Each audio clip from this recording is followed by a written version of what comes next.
మహాసభ బీసీలకు సంబంధించిన ఒక మహాసభను అయితే ఇందిరా పార్క్ దగ్గర అయితే ఏర్పాటు చేసుకున్నారు. అన్న ప్రధానంగా ఒకప్పుడు చూసుకున్నట్టయితే బీఆర్ఎస్ నాయకులు మాకు ఏ మద్దతు ఇవ్వలేదు, బీసీలకు అన్యాయం చేశారని చెప్పేసి చాలా సందర్భాల్లో ఆరోపణలు అయితే మనకి వినపడ్డాయి. మరి ఇప్పుడు చూసుకున్నట్టయితే కవిత గారు మీకు మద్దతుగా నిలబడ్డారు. మరి దాని గురించి ఏమంటారు?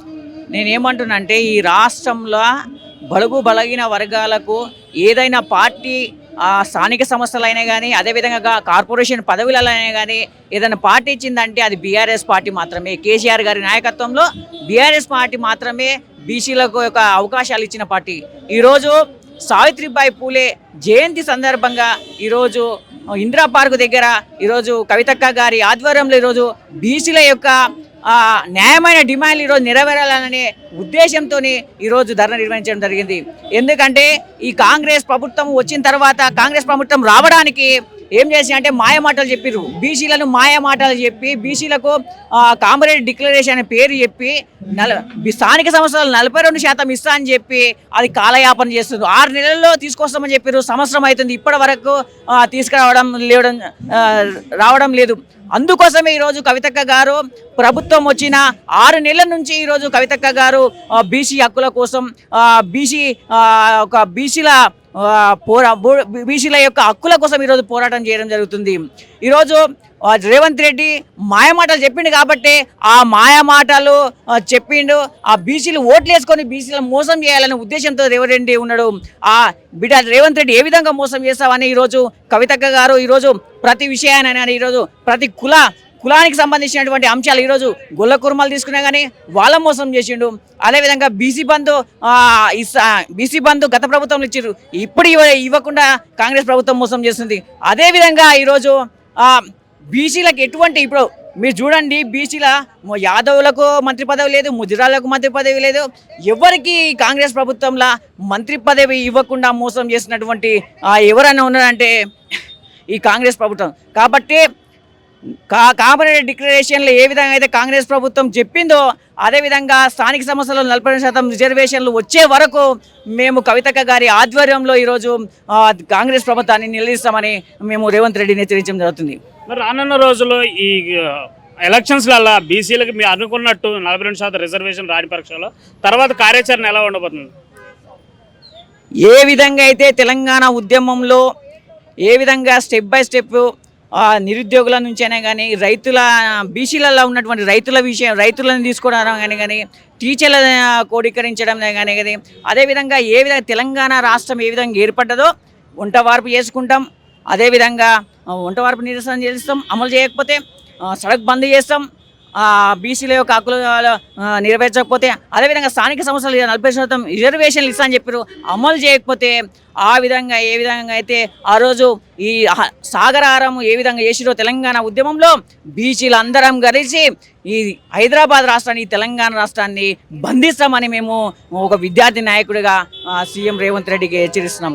అదేవిధంగా ఈరోజు మాయమాటలు చెప్పి ప్రభుత్వానికి రావడం కాదు, రేవంత్ రెడ్డి బిడ్డ నీవు ఇస్తున్నటువంటి హామీలను నెరవేర్చే వరకు మా పోరాటం ఆగదు. కవితక్క గారి ఆధ్వర్యంలో నిన్ను కామరేడ్ డిక్లరేషన్ అమలయ్యే వరకు స్థానిక సంస్థలు 42% రిజర్వేషన్ అమలయ్యే వరకు మా పోరాటం ఆగుతుంది. ఖబర్దార్ రేవంత్ రెడ్డి. ఇప్పుడు చూసుకున్నట్టయితే ఏ పార్టీలకి సంబంధం లేకుండా పార్టీలకు అతీతంగా బీసీ సభ అనేది నిర్వహించారని చెప్తాను. మరి ఇక్కడ కవిత గారు రావడం వల్ల బీఆర్ఎస్ మీకు మద్దతుగా ఉందనుకుంటున్నారు?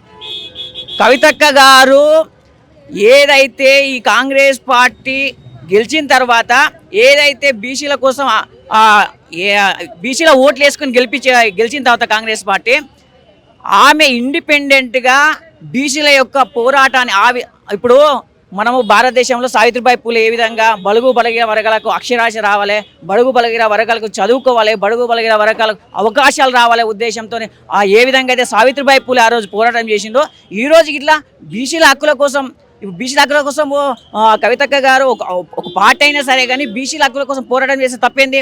ఇప్పుడు ఇక్కడ చూడండి, భారతదేశంలో బాబాసాహెబ్ అంబేద్కర్ రాజ్యాంగం రాసిండ్రు అంటే ఆయన ఒక పార్టీకి సంబంధించిన వ్యక్తి. ఇది భారతదేశంలో సమాజానికి సంబంధించి ఒక రాజ్యాంగం రాసిండు. అదేవిధంగా కవితక్క గారు ఇట్లా బీసీల హక్కుల కోసం ఏ పార్టీనే కానీ బీసీల హక్కుల కోసం పోరాటం చేస్తుంది. కాబట్టి ఈ తెలంగాణ రాష్ట్రంలో ఉన్న బీసీలందరూ కవితక్క గారి ఆధ్వర్యంలో నడిచి వారి యొక్క హక్కులు నెరవేరే వరకు పోరాటంలో భాగస్వామ్యం కావాలని మేము కోరుకుంటున్నాం. అదేవిధంగా బిడార్ రేవంత్ రెడ్డి వెంటనే బీసీల యొక్క 42 స్థానిక సంస్థలు ఇచ్చిన 42% రిజర్వేషన్ అమలు చేయాలి.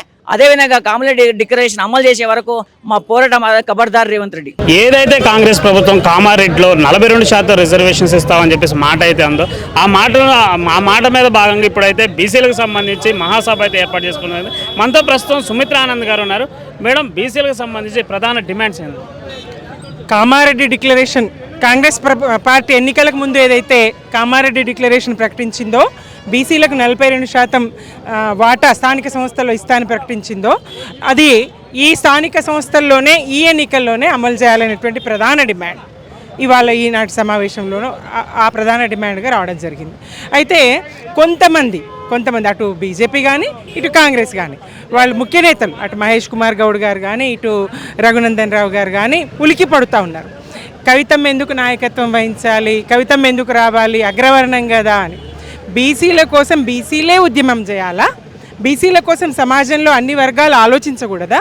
ఎవరైతే వెనుకబడినరో, వెనుకకు నెట్టబడ్డారో, స్వతంత్ర భారతదేశంలో ఇన్ని దశాబ్దాలు గడుస్తున్న 75 సంవత్సరాల రాజ్యాంగం అమల్లో ఉన్నటువంటి ఈ రోజుల్లో కూడా బీసీల కోసం మొత్తం సమాజం కదలాల్సినటువంటి అవసరం ఉంది కదా. ఒకవేళ ఎవరైనా కదిలితే వాళ్ళను ప్రోత్సహించి పోరాటాలను ముందుంచాల్సినటువంటి అవసరం ఉంది కదా. ఇవాళ కామారెడ్డి డిక్లరేషన్ ప్రజలకు గుర్తుంటుందా? ఈ 6 హామీలనే వీళ్ళు 6 గ్యారంటీలనే ప్రశ్నిస్తూ ఉన్నారు కదా. ఈ వైఫల్యాల్ని కప్పిపుచ్చుకోవడానికి ఈ అటెన్షన్ డైవర్షన్ పాలిటిక్స్ నడుస్తున్నటువంటి ఈ సమయంలో, రైతు బంధు ఎగవేస్తున్నటువంటి ఈ సమయంలో, అన్ని పథకాలను సంక్షేమ పథకాలను కోతగోస్తున్నటువంటి ఈ సమయంలో మరి బీసీలకు ఇది యాదుండబోయిందా? బీసీలు అంటే ఎవరో కాదు, అటు వ్యవసాయదారులు, రైతులు, వాళ్ళు రైతు బంధు రాక వాళ్ళు ఏడుస్తూ ఉన్నారు. రకరకాల వృత్తి పనుల వాళ్ళు ముదిరాజులు చేప పిల్లలు రాక వాళ్ళు ఏడుస్తూ ఉన్నారు. అటు గొల్ల కుర్మలు, యాదవులు, వాళ్ళకు గొర్రెలు రాక వాళ్ళు బాధపడుతూ ఉన్నారు. అటు చేనేత కార్మికులు వాళ్ళు బాధపడుతూ ఉన్నారు. అటు చీరల కొనుగోలు మరి వివిధ సందర్భాల్లో అటు బతుకమ్మకు కానీ ఇంకా క్రిస్టమస్కి కానీ రంజాన్కి కానీ వాళ్ళకు ఆదరణ లభించింది ప్రభుత్వం నుంచి. ఇట్లా అటు వృత్తి పని వాళ్ళు, గౌడలు, ఒక్క వర్గం కాదండి, సమస్త కులాలు, బీసీ వెనుకబడిన కులాలన్నీ, వెనుకకు నెట్టబడ్డ కులాలన్నీ ఇంకా ఇంకా ఇంకా వెనుకకు నెట్టబడుతూనే ఉన్నాయి ఈ కాంగ్రెస్ పాలనలో. ఇట్లాంటి సందర్భంలో ఆమె నాయకత్వం ఈరోజు చాలా సుదినం. మహోపాధ్యాయురాలు, సంఘ సంస్కర్త సావిత్రిబాయి పులే జయంతి ఈరోజు. ఆమె ఏదైతే ఆశయం, ఆమె ఏదైతే కలగన్నదో, ఆమె ఏదైతే ఆ కళల సాకారానికి ప్రయత్నం చేసిందో, కృషి చేసిందో ఆ సావిత్రిబాయి పూలే, అది ఈరోజు ఇట్లాంటి వాళ్ళ నాయకత్వం, కవితమ్మ లాంటి వాళ్ళ నాయకత్వంలో తప్పకుండా నెరవేరుతుంది. ఎవరైతే సరే ఇప్పుడు నేను ఒక బీసీని, అనేక సామాజిక ఉద్యమాల్లో నేను ముందున్నా. నాటి సారా వ్యతిరేక ఉద్యమం కాడ నుంచి మహిళా సమస్యల మీద, రకరకాల సమస్యల మీద, ఆర్థిక అసమాన, ఇంకొక్కటని కాదు, నేనే కాదు, చాలామంది బీసీలం అనేక సామాజిక ఉద్యమాల్లో ఉన్నాం. ఇవాళ మేము బీసీ ఉద్యమంలో ఎవరు ముందుకు వచ్చినా అటు బీజేపీ కానీ ఇటు కాంగ్రెస్ కానీ వాళ్ళని ఏదో రకంగా మాయ చేసి ఆ నాయకత్వాలను పదవులు ఇచ్చి లొంగ తీసుకునే ప్రయత్నం చేస్తూ ఉన్నది చూస్తూనే ఉన్నాం మనం. అనేక సంవత్సరాలుగా జరుగుతున్నది ఇదే.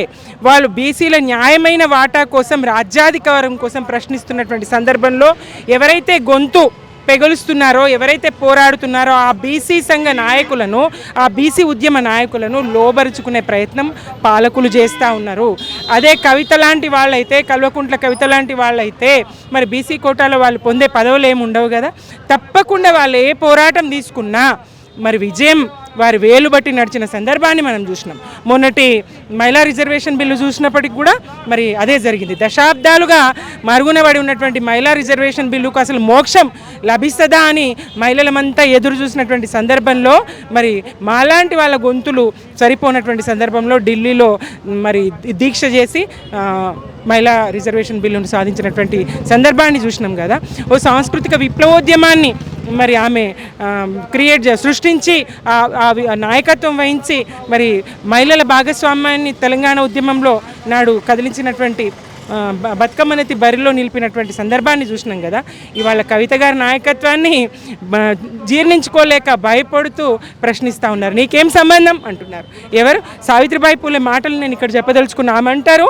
అన్యాయాన్ని ప్రశ్నించాలి. ఇవి నా మాటలు కావు, సావిత్రిబాయి పూలే గారి మాటలు ఇవి. అన్యాయాన్ని ప్రశ్నించాలి, అణిచివేతను సవాలు చేయాలి, హక్కుల కోసం నిర్భయంగా పోరాడాలి, సహానుభూతి సామాజిక న్యాయానికి పునాది కావాలి, అర్థం చేసుకున్నప్పుడే వాటిని తొలగించడానికి కృషి చేయగలం. ఇదిగో ఈ సహానుభూతి, బీసీల పక్షాన సహానుభూతితో ఆమె ముందుకొచ్చింది. అది సామాజిక న్యాయానికి పునాదిగా ఇవాళ ఒక గొప్ప సుదినం. మరి ఇన్ని దశాబ్దాల తర్వాత బీసీల పక్షాన ఒక సమర్థవంతమైనటువంటి నాయకత్వం కల్వకుంట్ల కవిత గారిది. తప్పకుండా BC declaration, Kamareddy BC declaration అమలు చేసే వరకు మరి ఈ బీసీ గణన మరి చట్టబద్ధత ఉన్నదో లేదో ఈ బీసీ గణనకు ఇది సాకుగా చూపించి ఈ ఎన్నికల్లో బీసీల వాటాను ఎక్కడ ఎగవేస్తారో మరి దానికన్నా ముందే ప్రశ్నించడానికి సరైన సందర్భంలో సరైన వేదికను ఇలా బీసీ ప్రజలకు యావత్తు బీసీ సమాజానికి అందించినటువంటి కల్వకుంట్ల కవిత గారికి ధన్యవాదాలు తెలియజేస్తూ జై తెలంగాణ, జై బీసీ.